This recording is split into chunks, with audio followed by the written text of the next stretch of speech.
Hey everybody, and thanks for listening to Starting a Record Label. This is a podcast that occasionally is about starting a record label. This week we talk with Bryan Buchelt. He's a filmmaker that's worked with a ton of my favorite bands, basically. We got MxPx, the Ataris, Goldfinger, 5 Iron Frenzy, Slick Shoes, Simple Plan, Anberlin, and he's done a few feature films as well. He talks about what we as artists and labels should be doing is for video today, what kind of a video setup he recommends for bands and indie labels. Links will be in the description below for some of the stuff he talks about. He talks about how he got into video and how he directed a video over the internet during COVID, shot on an iPhone for MxPx. The video is called Worries. It's linked below if you want to check it out. If you like the podcast, do us a favor and subscribe. You can subscribe on Spotify, you can subscribe on Apple Podcasts, Podbean, YouTube, we got video on YouTube, or basically any podcast app. Last but not least, if you're interested in being on the label, head on over to nottodayrobot.com and put in all your information. But without further ado, Bryan Buchelt. So, sweet. We kind of come from the same world, but obviously we've never met before, which is kind of ruined because we were supposed to hang out a month and a half ago. And when I came to town, I was actually preparing. We did all these crazy things to make sure that we did not get our parents coronavirus if we brought it on the plane somehow or whatever. Yeah. And what happened was we got it, I think, from my wife's parents. So I was like, well, we're screwed. I'm just glad and that you guys... was the whole vacation. Yeah, no, I was looking forward to spending time with you, but I'm just glad you're okay now, and I'm sorry about your vacation. Oh, well. I'm glad you guys didn't get it, right? You didn't get it? Yeah, we actually thought that we did have it when we quarantined, and we were not around any of her side of the family, and I think that prevented us from getting it, because her whole side of the family got it. So yeah. I think because we thought we had it, that prevented us from getting it, oddly. Yeah. So no, we're knock on wood, good for right now. It's pretty good. It's just crazy, because we had to sit there doing nothing for a month and a half. So anyway, that was over. It was actually kind of a good reset for me and for this a little bit, so that was nice. But again, backing up after all that garbage, we kind of come from the same area. Where did you actually grow up? You're from Chicagoland area too, right? Yeah. I actually grew up in Florida, Florida. A suburb of Tampa, and then I moved up. I was born up here, grew up down there, and then moved back for high school and then college, and so I moved to Crown Point. So that was kind of my area. Crown Point, Indiana, if you're not from Indiana listening to this. I went to Boone Grove High School. Okay, yeah. So we were in just outside of the Four Seasons, so we were actually very close to you guys. Yeah, dude, you are practically freaking down the road from me, I'm sure. I'm sure we were in, at shows together at some point. I'm sure. I mean, did you go to the Night Owl? And what was the other one that was in? The Night Owl was incredible. Nobody knows about the Night Owl. I saw, my favorite show I ever saw there was Squad 5-0 and Calibretta 13. Mm-hmm. And there was 15 kids there maybe, and it was incredible. It happened quite often. I mean, I remember seeing Zao at a show there, and I think it was on December 28th, and they got hit by a semi truck, and they still made it, and there was 12 kids there. So it was fun. It was great for me, but I remember getting to the door, and the guy at the door was like, "Great, thanks for the $10. Now I only owe them $490." You know. Okay, that's actually cheap, to be honest. But yeah, that's amazing. So yeah, I'm pretty sure we were at shows together. That's pretty cool. It's cool. So how did you get involved then in, because you shoot music videos, and you've done so for MxPx, the Ataris, Slick Shoes, some 5 Iron Frenzy stuff, right? And I even saw you did some horror movie stuff on Amazon Prime. So how did you get involved in that kind of stuff? Oh man, I think there's kind of a offshoot to a lot of that. It's a loaded question. Essentially, I got out of college and I went for aviation, so I'm a pilot by trade. And I got out of college right as they extended mandatory retirement in the airlines from 60 to 65. So they essentially froze hiring for 5 years. And so I was working at Best Buy and flying cargo routes whenever I could during the night.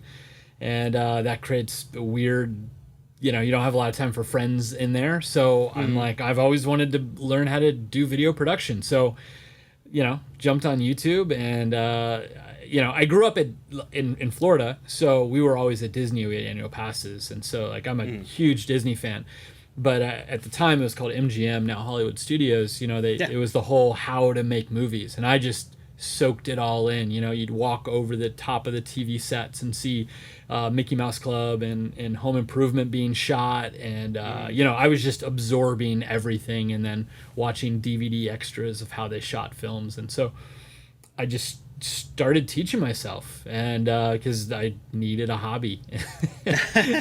And I had two dreams. Anytime you start anything, you have like, what would I love to do? Like, you start dreaming in a perfect world. And my two dreams, that I don't know which was more unachievable than the other, but one was to direct a full-length music documentary, and the other was to direct an MxPx music video, because they were my heroes. I mean, they were my all-time favorite band.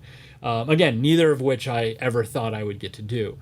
Fast forward, now I've done, I think, 3 full-length music documentaries directed, and then I think I'm on, Mike and I were talking the other day, I think I'm on 9 or 10 with MxPx, and who knows how many more with Mike and offshoots of that. So like, and that's mind-boggling to me. Like, that's totally humbling. I never in a million years dreamed of that.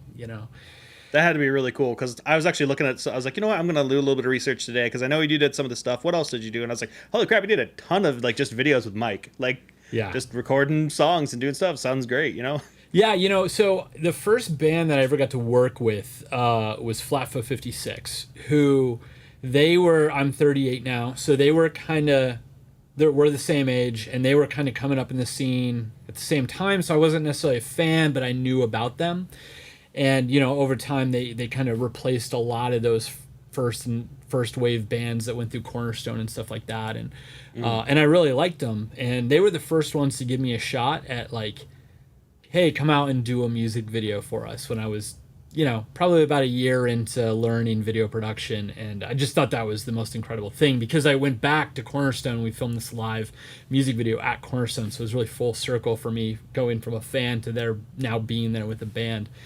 And, I did that, and I was a big MxPx fan, and I got to know Mike and the guys from like being in fan club events. They get to know faces, and they're always so good about giving people time and stuff. And we have an airplane here in Valparaiso, Indiana, that it's a really cool older airplane. And there was a photographer on tour with MxPx, and he's like, hey, we have a day off around Chicago. What's the chances of going flying? And like, those are my two favorite things in the world, MxPx and airplanes. And I couldn't believe it. So we spent the day flying, and I was on, I was like just living it up. And Mike and I became friends. We just kind of hit it off, and got to know each other, and started, he really loves film just himself. He's actually a really good filmmaker. And so he's like, why are you not doing our stuff? Like that nonchalantly. Not that day, but a little bit later. And I about fell over. I'm like, yeah, okay. Why am I doing your stuff? And so that's how it started. They had shot a documentary. They were actually filming for it when at the airport, ironically. It ended up getting put on the back burner. And then he circled back around and said, hey, we have footage for this documentary. Would you like to direct it? And so I inherited a bunch of footage, and that was the first project. So that's like the very quick version of how we kind of got to know each other and how I started working with him. But I obviously I was thankful he trusted me, because I don't know if I trusted myself. Like, I didn't have the credentials or even the resume or the reel. Like, I couldn't even put together anything. Like, he had seen some stuff I had done, but he trusted me more than anything. And I appreciated that faith, So yeah. Well, you get that. I imagine it's similar in video and whatnot. Like, when I was doing working at recording studios out here, there's this point to where I had recorded like thousands of bands beforehand, and then I was like, we'll move out here. And as soon as I got here, it's like the big time. So I'm scared about everything. And you get in, and one time, like, the engineer's not there, and I'm the assistant, and they're like, hey, you're up. And I'm like, okay, and then they trust you, like, just completely. They don't, and you're like, you just have to play it off a little bit. So I'm sure it's somewhat similar. Like you're just like, okay, I'm taking the reins. I got to go. Very much, yeah. And obviously you had put in the hard work ahead of time. I mean, it wasn't like, yeah, it's scary and a little overwhelming because maybe that's high profile, but one of the best pieces of advice I ever got when I was starting out was someone was like, you're learning, do not take any paid jobs for a year. And I've actually continued to give that out, at least for film. And the reason why is because they're like, you're not going to be good enough to handle the pressure. You got to go out and fail. And if there's money on the line, they're expecting a product return. Whereas if you're doing it for free, you have some grace there. And so I did a whole bunch of stuff and I messed up a whole bunch and I learned. And so by the time that Mike was, around 2 years into kind of learning and growing, I felt like I could step up and do it. Like you said, you kind of have to go, okay, I'm here, I'm going to do it. He obviously trusts me. He likes what he's seen. So don't like second guess, try not to compare yourself too much to other people. So yeah, if you second guess, I'm sure that's when Mike would be like, oh, I don't know, kind of deal. I did something similar with John Feldman. Like somebody had said, hey, he needs an engineer. And I was like, okay, cool, yeah, I'd love to, dude, I'd love that. And so I went out to his house, and it was like he threw me into something like immediately with like some other writers, and I'm like, okay, I'm all right with that. Like I can definitely run with it. And then he turns around afterwards, and is like, that's great. Can you do beats? And I'm like, I know I can. Do I want to? That's the question. And I probably should have jumped at it 100%. But that, just kind of weird thing in the back of my head, like, I don't know if I want to like disappoint John Feldman, So there's something to be said for going, I want to make sure and stay within, not oversell yourself, because then you lose that trust that you're obviously getting. So absolutely. Yeah. So I mean. Oh, sorry, go ahead. No, I was going to say, yeah, so that, that began kind of a whirlwind last, I don't know, 11 or 12 years now, and that's what kind of kicked it all off. Cool. So aviation is kind of like your main gig, and then you still do this on the side. Yeah, that was the goal, was to become an airline pilot. The older I got, the less being away, it sounded fun, So I ended up switching to aircraft management and working on a private jet company, management company. And did that for 8 years. And while doing the video production, it was essentially a hobby gone out of control. And I would be, going on a tour or flying out for events or to shoot a music video. And then I would then I'd go back and nobody would ever know I was gone. I'd be working at the aviation company. So I recently, in the last 3 years, got out of aviation altogether professionally. I just found that it's such a burnout industry.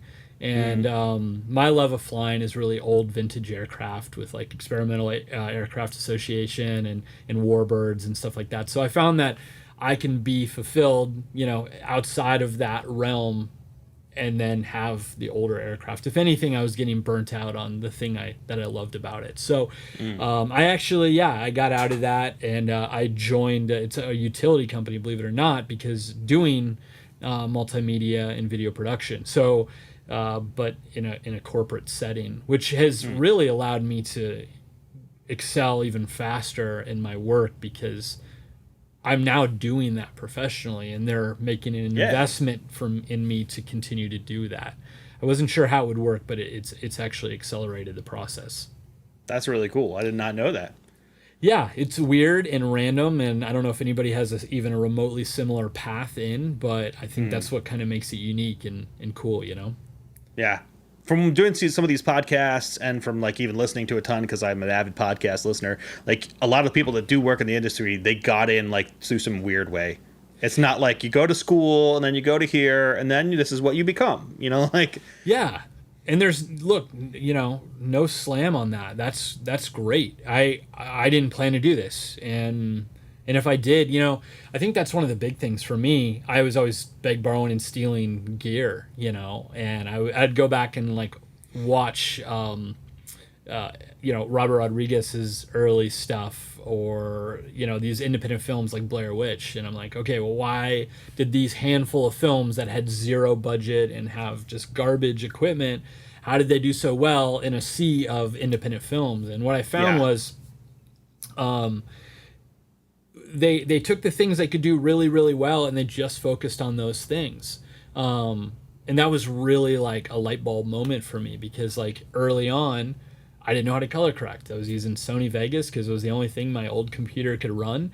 And I didn't know how to color correct. So I'm like, okay, what would Robert Rodriguez do? And so I'm like, I'm going to make it black and white because I have terrible lighting and I have all this. And then people were like, well, that was a really cool artistic effect. Why did you choose that? I'm like, because I didn't know how to make it look, because it looked amateur and I knew it looked amateur. So how do I avoid the problem and focus only on what I can control? And I think that that's kind of been my hallmark as I've moved on. So every project and I still to this day do this, I'm like, what is one new thing I want to learn on the next project? Instead of getting overwhelmed by, and I think this is what happens going back to, students that go to film school and stuff like that. It's almost like they know too much. And I'll say it over and over again. I did some of those early stuff. I'll go back and look, and I'm like, I had no business doing this stuff. I almost did it because this ignorance is bliss. Like I was just moving along in the process and doing without a fear of like, whoa, I'm not using these lenses and I don't have this lighting. I was just shooting. I just love cinematography. I love framing, and I'd figure it out in post. And that really served me well. And then instead of going, okay, I have to learn everything, and as technology gets better, Hollywood has all these jobs that people do one thing. That's all they do in a Hollywood movie is one thing. And one guy pulls focus, That's it, yeah. That's all he does. But now as technology is getting better, and we've got 8K cameras, and we've got color grading and 422 and all this, one guy, an independent guy, has to get better and better at being this jack of all trades. Where used to, it was like, okay, get your focus somewhat right, and you can kind of sort of color correct it. But so I just have continued to teach myself one new thing each project instead of getting overwhelmed. And again, that served me really, really well. And I've been able to just kind of not compare myself, not do anything else, which is really discouraging. I'm sure you've felt that as well. Oh, constantly, man. I mean, I'm sure you feel it too, to where you're like, oh, well, what about this, my friend, or something else you just saw, and you're like, oh, my stuff's not as good as that, or mine could have been better, or this or that. Mixing is, dude, it's a mind blow. Like, because you'll be like, okay, that sounds pretty good, and then by the end you're like, oh, it sounds like garbage. And then like you'll go out and you'll come back the next day and you'll be like, actually, that sounds really good. Like, what's wrong with me? Absolutely. I struggle with that so much, where I almost have to prevent myself from just looking, because I'll just beat myself up. And not because I'm self-deprecating. I actually don't even tell people that, because ultimately if it brings them joy, that was great. But oh yeah, the amount of like stomping around in my basement screaming at my computer because I'm like, you're such an idiot. Why did you do that? Why did you make that shot? Why did you not do this better? Oh gosh, I started a YouTube channel with my kids like at the beginning of this because, and this was probably 3 or 4 years ago, because I wanted to learn video. I was like, you know what, video is huge right now. It's only going to get bigger. Music industry's getting into this. Music stuff's kind of dying off. Everybody's doing everything at home. So I want to get into this. And the amount of times that I was like, why is it so effing grainy? What did I do? Like, why is it like this? So you're in good company. So like, are you the actual like just one man band when you're doing it? That's it? Yeah. And again, I had no friends that did it. And I found that the local scene, at the time, and no offense if anybody from the Chicagoland sees this, the at least in Northwest Indiana was very kind of stuck up. I just was looking for people that were creatives that to like engage with, and it was this very like towny, sceney type thing, and I was really turned off by that, and it was really discouraging. And I just set out to, it was, like I said, it wasn't a competition. I was just looking to create and like engage the process and geek out about it with people, and I didn't have that. And then coupled with having weird flight hours and everything else, so I kind of did what I was doing in a bubble. I'd often get people that come later and were like, oh, well, you're in the Chicago scene, so you must know these people. And I'm like, I don't know anybody. Like, I didn't work with like local bands. Normally, any creatives that come up, you kind of work within that scene and you go out from there and you go regional and then national. Like I said, I went from working with Flatfoot and then right to MxPx, and then it was from there, it was all word of mouth at that level of bands. And again, I say that very humbly because they just were friends that were willing to give me a shot. Yeah. And so no, so I learned how to do it all. I hate editing. I was editing earlier. I absolutely hate editing. Cinematography is what I love. I love having a camera in my hand, even more than directing. Mike had asked me on one of his podcasts, if I had to choose, if we had a big enough set and a budget and everything else, I think cinematography is probably what I would, just to be able to focus on that and nothing else. I would love to do sometime, but and I get to do that with the haunting films. We'll circle around to those at some point, but so I've just taught myself and learned from beginning to end because Mike needed a film and I wasn't going to let him down. So yeah. Very cool. I kind of felt you'd said earlier a little bit about the kind of towniness of, I guess, Chicagoland area, and not being a big hub like Hollywood or something like that, to where people feel a little bit stuck up. And I felt the same exact way with audio. Like I had a studio right next to the Franklin House, and there's people that would like just pop their heads in every once in a while and be like, "Hey, what's going on?" And it was like actually like some of the local people in town that did some recording, and they just come to like be weird. I'm like, "What is going on?" Like, and they talk crap about me behind like to other people. Like, what is this? I'd like to be friends with people. What is going on? I don't get that need to like tear down. To build themselves up a little bit.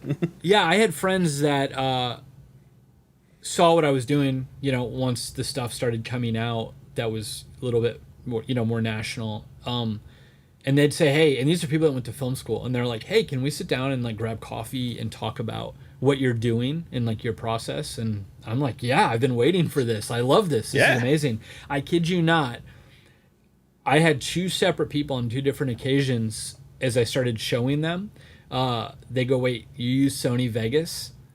And they literally started laughing, and that was the end of the conversation. They didn't want to hear anything else.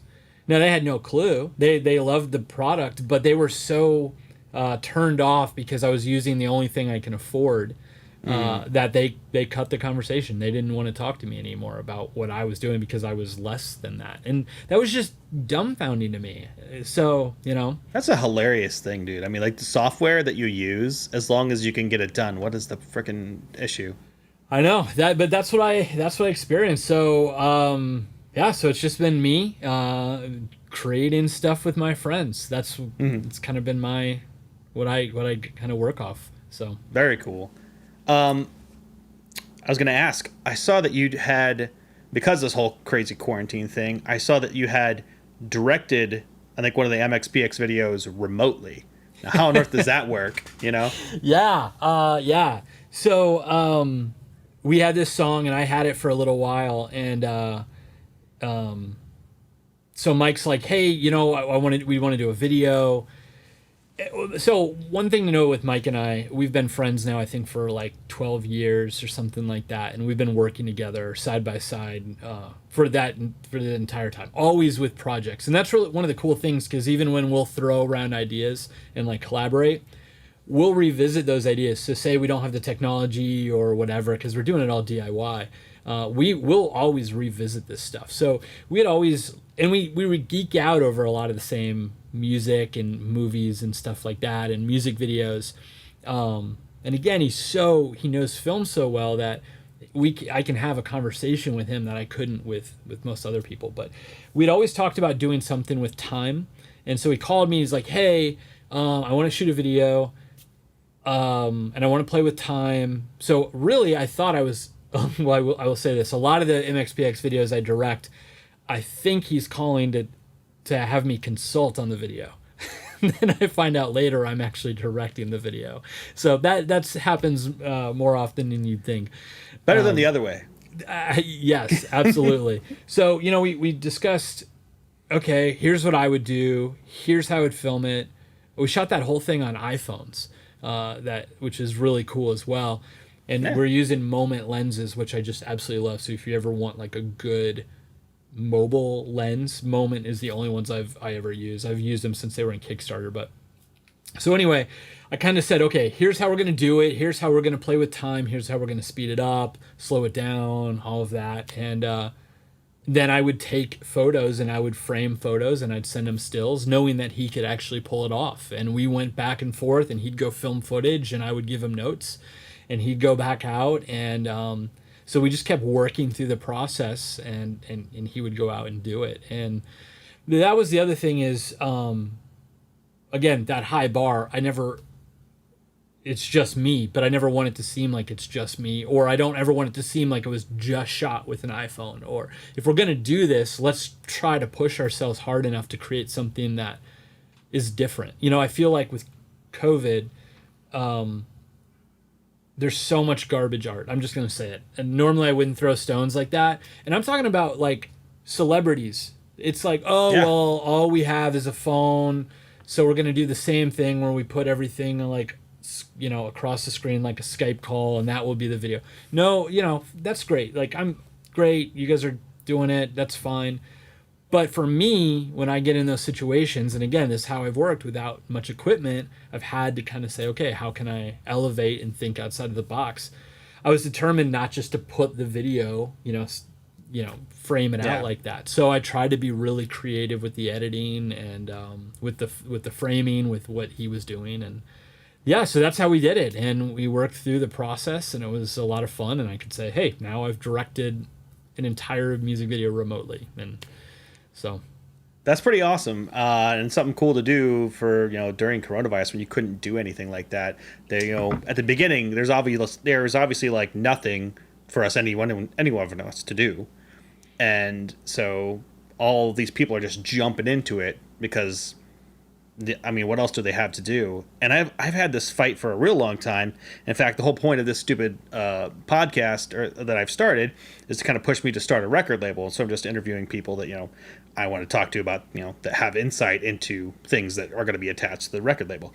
And so my whole idea is you can't just sell music anymore. You've got to do a lot more content.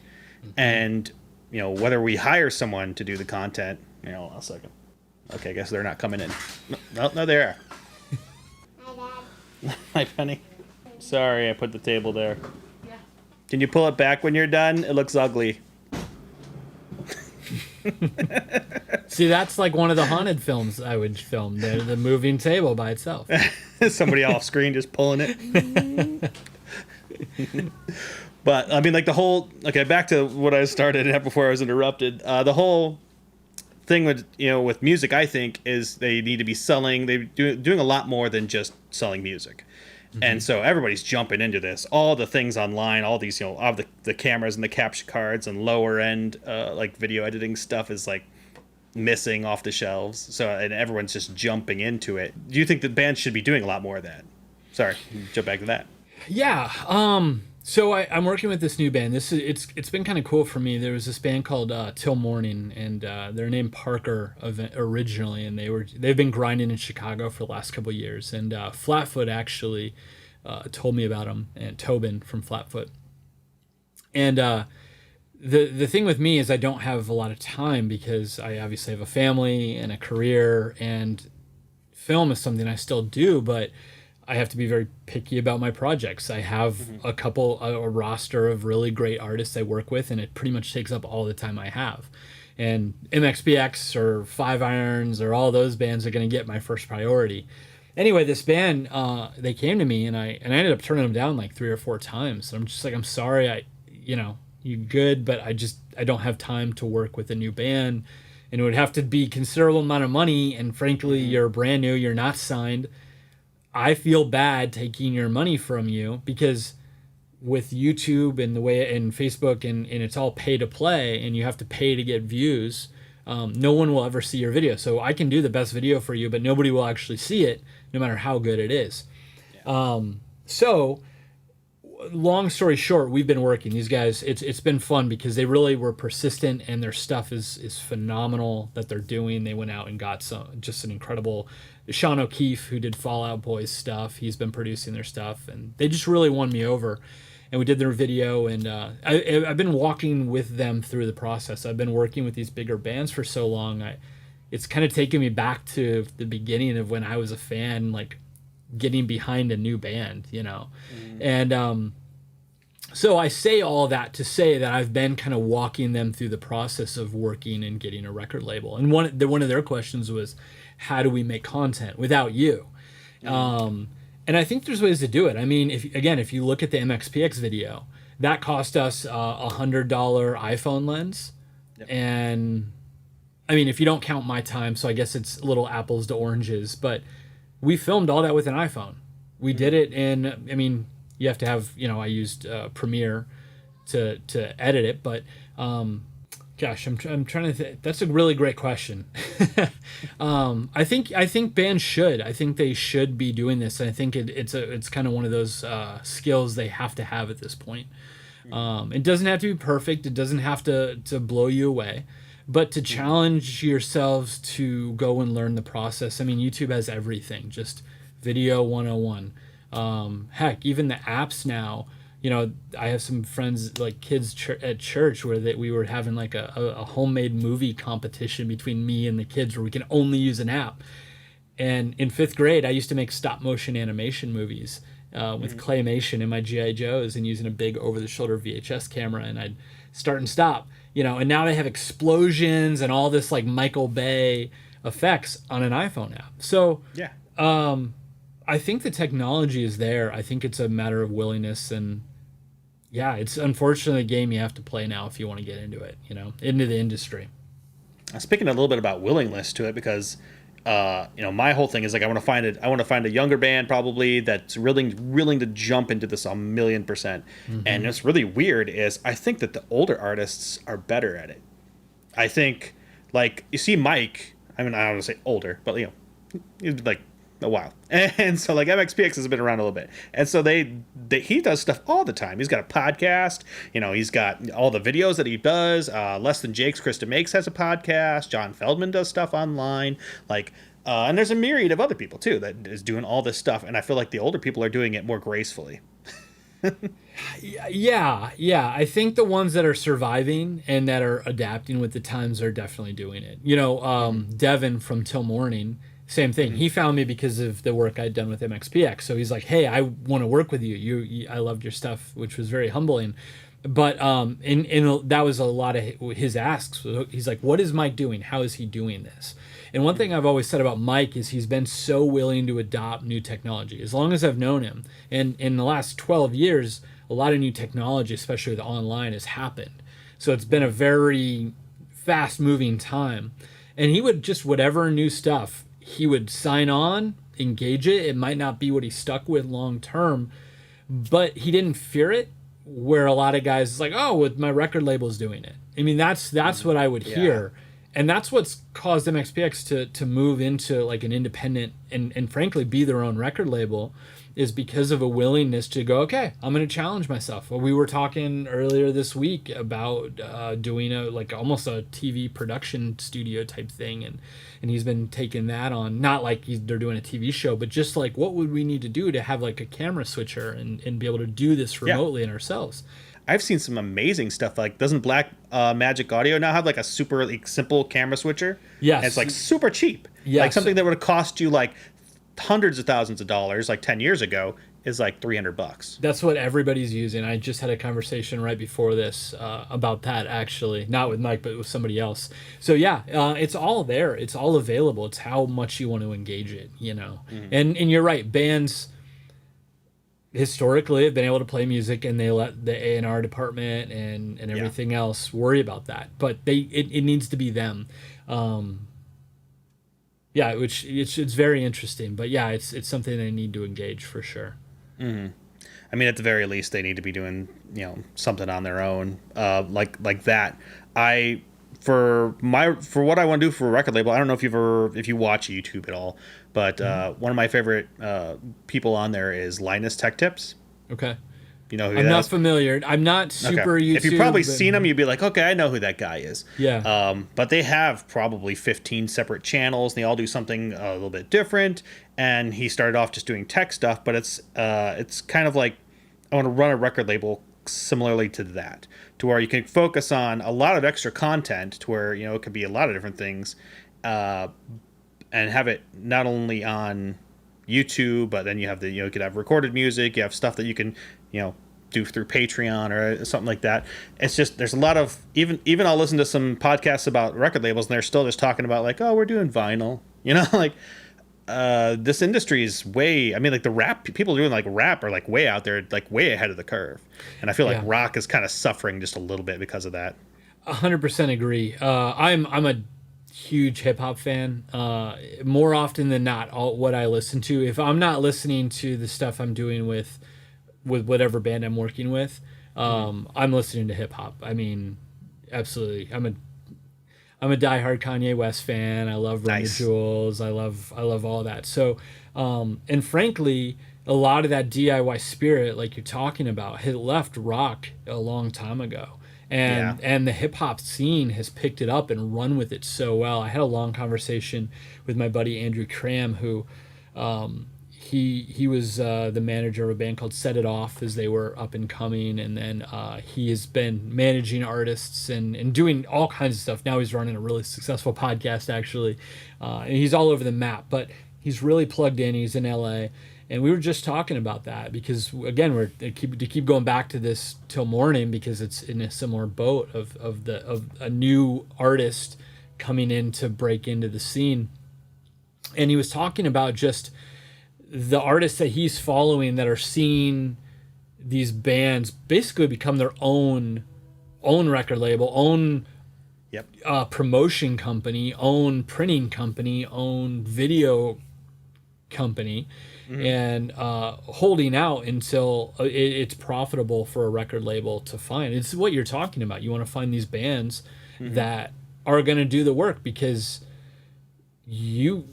record labels don't have, I mean, generally the money and income to go out and afford all the stuff that you used to be able to afford in the 90s or 2000s, Yeah. I think there's little bit of a different focus too then. But yeah, well, and also things have been way cheaper than what, way back when to go into the studio, it would be like $2,000 a day. And now you can do everything kind of in your home. I mean, to be honest, I just worked with this band called the Dares, and we did everything except for maybe guitars in their practice spot. I even think we did some lead guitar stuff in their practice spot. And it was kind of like, this sounds great. I mean, it sounds like you did it in a regular studio. Why do we have to do it, Not that I don't love going to like classic studios around town, of course. But I think there's a lot of ways that you can, take money from over there and bring it over here and do this or that. So I agree. I mean, Yuri, I think he just said that he recorded drums for one of their newer songs at his house because Mike was down in Waco, where they split time, and it was just his home drum set, and he had the mics, and so they were able to do it, and nobody would have ever known that. I mean, Kanye said that like 50% of his last couple records have been done on an iPhone.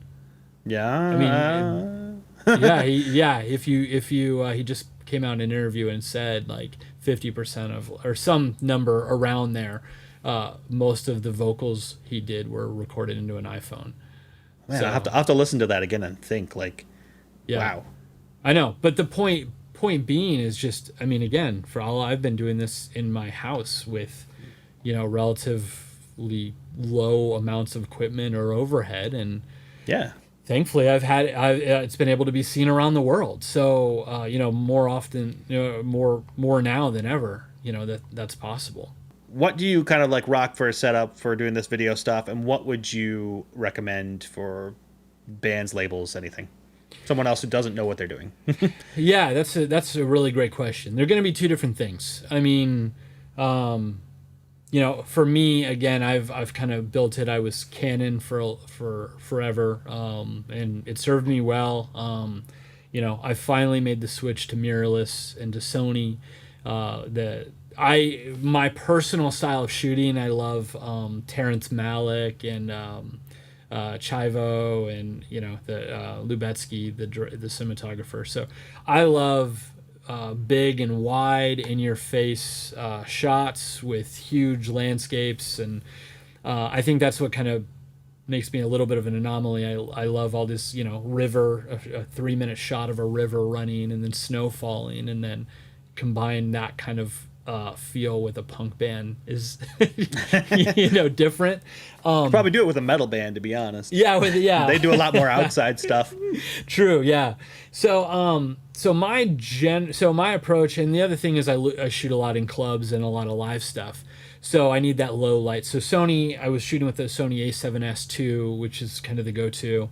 I personally love Sigma's art lenses. I'm so glad they just released those. And again, I'm not blowing anybody away here. Most people would at this point are like, "Oh, you're not shooting with Reds or Alexas or whatever." Yeah, it's just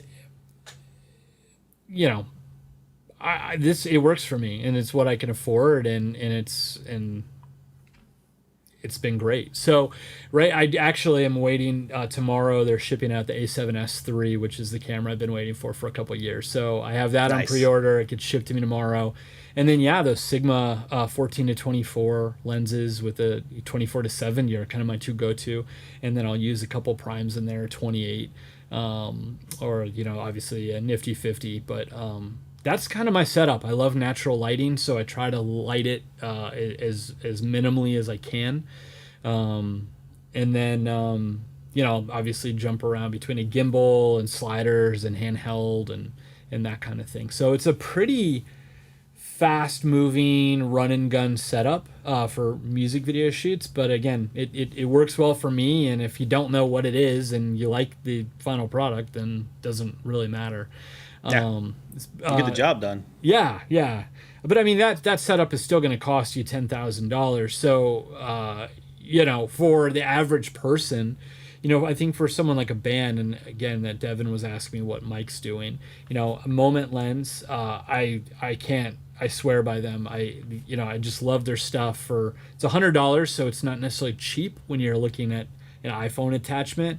But it's cinema grade lens, so any of the cheap stuff that you would clip on or attach, any lenses you add to pre-existing lenses is only going to decrease the quality. So the add a cinema grade quality lens is going to decrease it very little, but the effect is very different.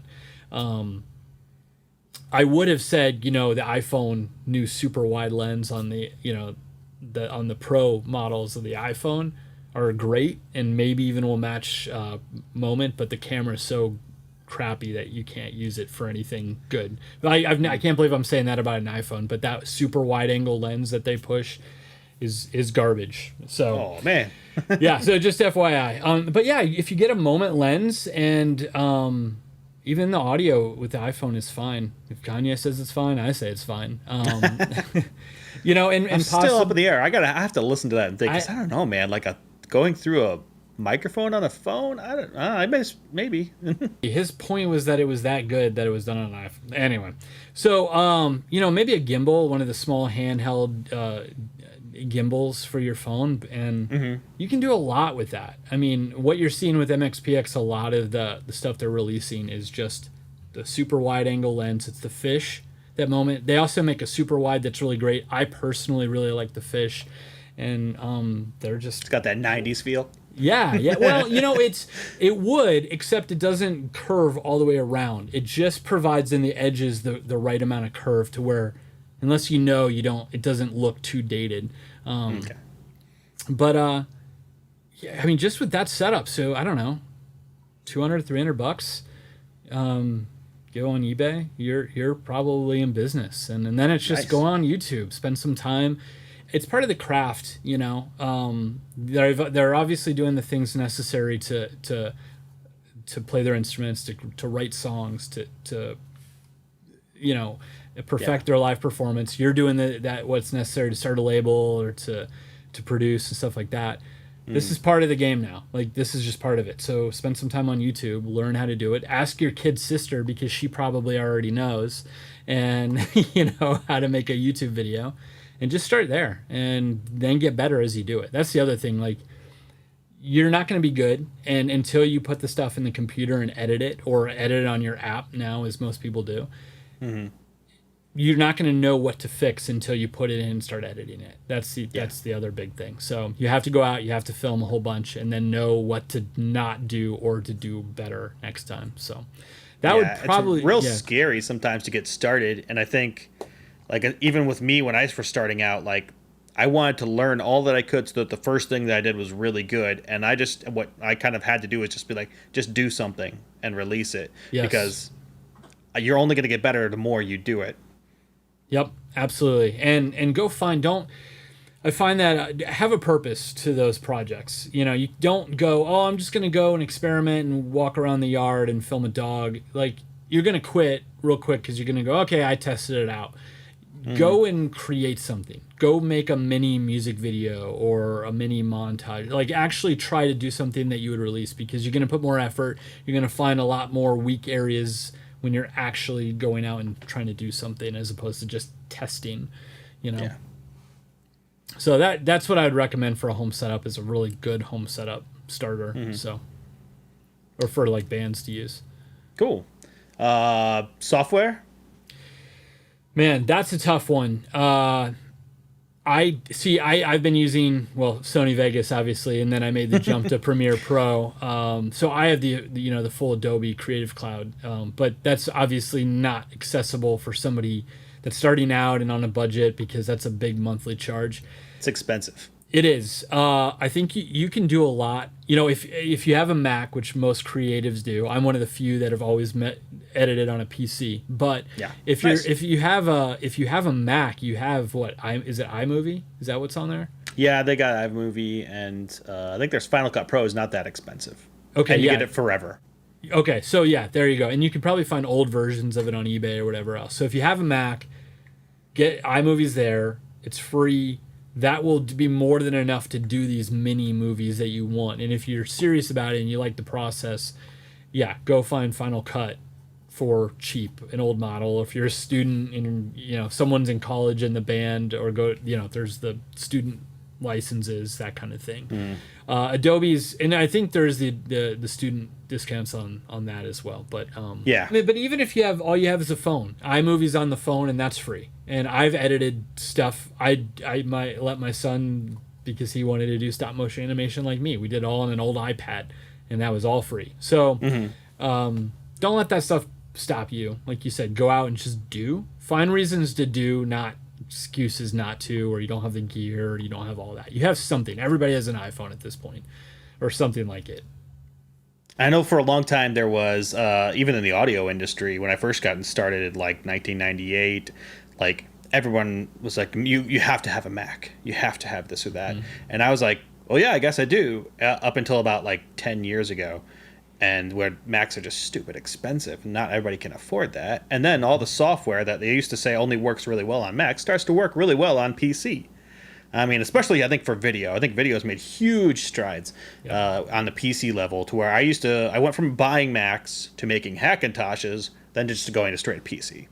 So yeah, well, that was me. I couldn't afford it. Sony Vegas is the only thing that would run on my computer, and I could afford, and it's worked really well. Now the rest of the world's like, oh, use a PC. We're not going to shun you for that. But that was another reason to get shunned back in the day. So yeah, I mean, for audio stuff too. I mean, like, you have no idea how many times when I was in like a super expensive studio being the engineer, someone would come in with this crappy laptop they've been kicking around with stickers all over it, and all that we're using is like the 1/8" jack, click, and they're using like a Fruity Loops way back when, to where it was like, this is a PC only thing. So yeah, I mean, you use what you got. I mean, it's super easy.